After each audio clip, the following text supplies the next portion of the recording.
What's up, everyone? Beast Mode back here with another video. So today I wanted to discuss the top 8 decks, or my prediction for the top 8 decks of the Edison World Championship. It's very similar to RBET Rulers. It's essentially the same idea. It's an invitational. Many of the same players play in both tournaments. I'm actually not playing in this event. I think I only played in one qualifying event. I ended up playing the Synchro Cat deck that the stream made, and we kind of threw the deck together, and I just played the next day. But I did not actually look at the list of qualifying players. I pretty much just went off of, players in the community that I know typically top events, and we'll cover the list. So I first want to cover the video I made about the top 8 prediction for RBT Rulers. I predicted Dragon Turbo in top 8, actually ended up getting second place. Vayu Turbo, I think I mentioned, would have won the event, and it did. The zombie deck topped. The only things I was really wrong about was Hero Beat. I didn't expect to see any of that in the top 8, and I think there was one.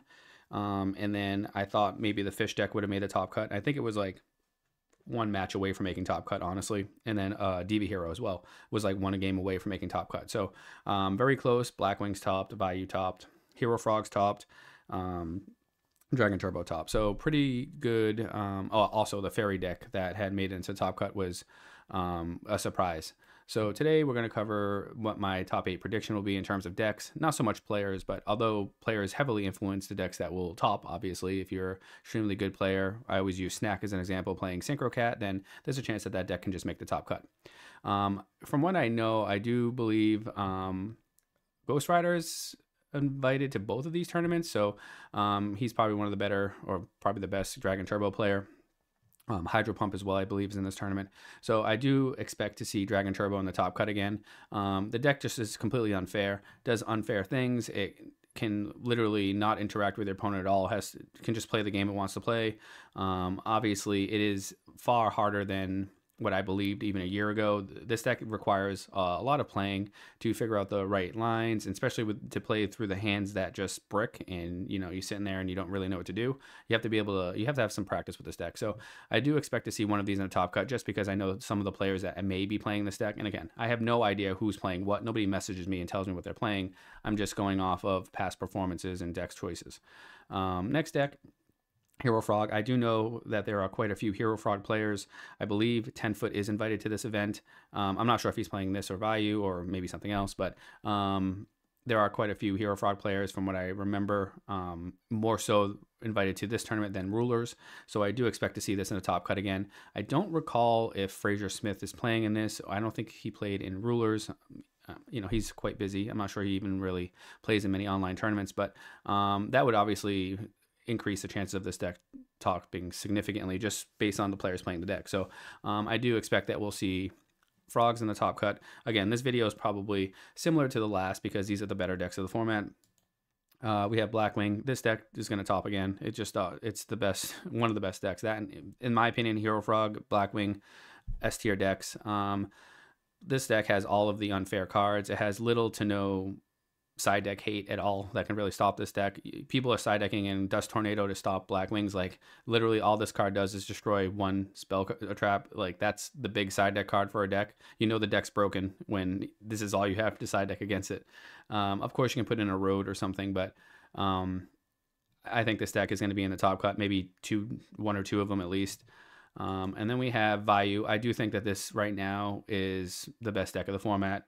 It's probably has overtaken the S tier Blackwing Frog decks. I think that people are on this deck because it just has a good matchup against the field. Everybody's in love with the instant zombies. The card just kills it. I think Blackwings are also in a better spot now because there's so many people trying to play the instant zombies, and we're just going to see more main deck Royal Oppressions. This deck beats Frogs games 2 and 3 with sideboard hate. Deck Devi just blows that the deck out of the water sometimes. Obviously, Oppression can stop the deck too in certain situations.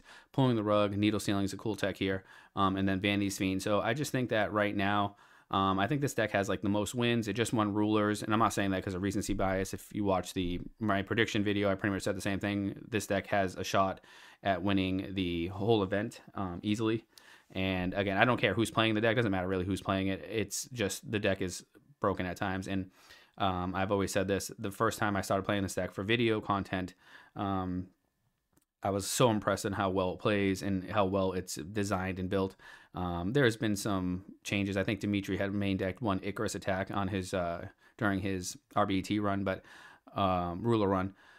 There's some text choices that are coming in and out of the deck, but the core of the deck is pretty well the same. You know, you might see a Chaos Sorcerer here or there or a Spirit Reaper, but I think that this deck probably has the strongest shot at winning. It is able to beat most of the decks that require special summoning, obviously because of Royal Oppression. So Dragon Turbo might have a hard time with this if they aren't able to deal with the Royal Oppression. Frogs, like I said, they don't necessarily need to special summon all the time. Game 1, Frogs are probably heavily favored, but after that, I think the sideboard is what really hurts Frogs. Blackwing, I'm not sure how the matchup is with Blackwing. I don't play these decks enough. Obviously, Royal Oppression is kind of bad for both decks if they're main decking it, but Hamster seems to be pretty decent against Blackwing just because it can kind of wall things out. I wouldn't know. You guys would know better than I do, but I just think this deck has a strong shot at winning. And then, so those are the 3 decks, I think. I think there's a chance that you might see a zombie deck in the top cut. Possibly. I honestly think if I was playing in this event, I would be playing the old school zombie build, which is what I played for Rulers. The deck performed fine. It was me not playing well with the Dust Shoot is the reason why I lost. I think that the Recruiter build or the slower build, I know they all play Recruiters, the less special summoning build is probably the build that you'd want to play in this event, just because I think there's going to be a heavy amount of Royal Oppressions. I think people are over that deck right now. I think everybody's ready. It's on the radar. And you're going to have to find ways to be able to deal with this card, whether you have to main deck Trap Stuns or Dust Tornadoes or whatever. That might be the choice. And I'm not saying it's impossible to win versus those decks. I'm just saying that if you plan on playing something like the Instant Fusion Zombie, which is so heavily built around special summoning, then you need to be ready to either A, get blown out by this card, or B, be able to counter the card. So, and I'm sure the zombie players are working behind the scenes, and people getting ready for this tournament are preparing for that if they plan on playing that deck. I'm not sure if any fish players are playing in this event. That deck is kind of just new all of a sudden. It's really been piloted by one player. I'm not even sure. I think he might be invited to this event. I'm not sure if he's playing it or not. But he's a great player, so there's a chance that that fish deck sneaks into the top cut as well. But my sneaky pick, and it's not because of recency bias, but it's more or less because of what I see on Discord, is fairies, old school fairies. The reason why I'm picking this deck is because the community has this like hate for the fairy deck for whatever reason. I seem to see that throughout all of the Discord forums, and like a lot of people just don't believe that this deck is good. I go back and forth with it too myself. I kind of think that it's bad sometimes, and then other times you play it and they have like the Herald all the time and Honest, and you just can't beat it.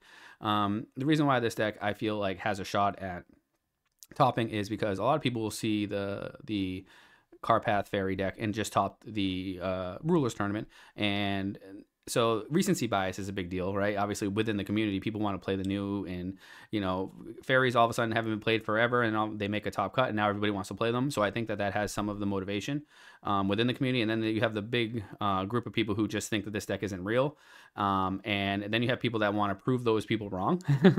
This is what kind of happens within the community. They go, "I'm going to play this deck, and I'm going to prove to you that it can still win."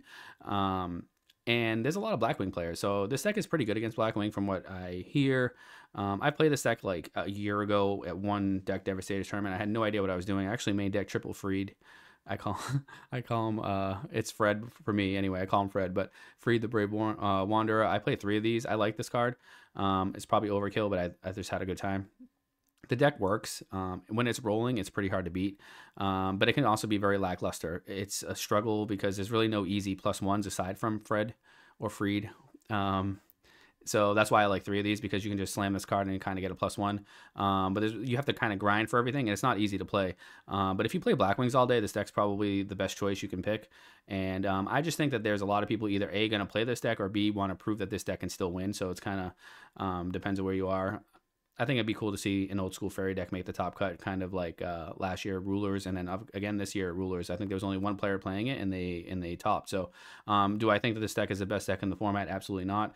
I just think that there might be a good amount of people playing it, and it's possible that we see one sneak into the top cut. So that's pretty much all I have to say in terms of my top 8 predictions. You can agree, disagree. I'm sure I'll be wrong. I'll probably hit on a few of them like I did last time. I think I was like over 50% in the last prediction video. In terms of where we are right now, I know it's the end of the season, so there's not much gaming content.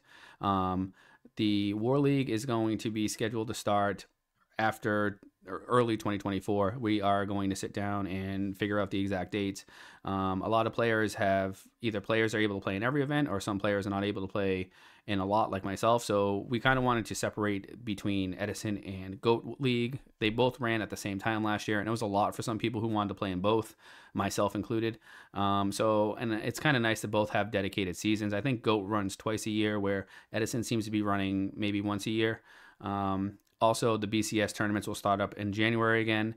If you have joined the Discord server, I would highly recommend that you go to the War League policy section and react to that post. So then you can type and discuss in the War League discussion area of the Discord, because that's where most of the discussion happens. Everybody's kind of there for War League, and a lot of people don't post too much in the community area. It's more or less in the War League discussion. So if you want to partake inside of the discussion, you need to react to that post. You can type.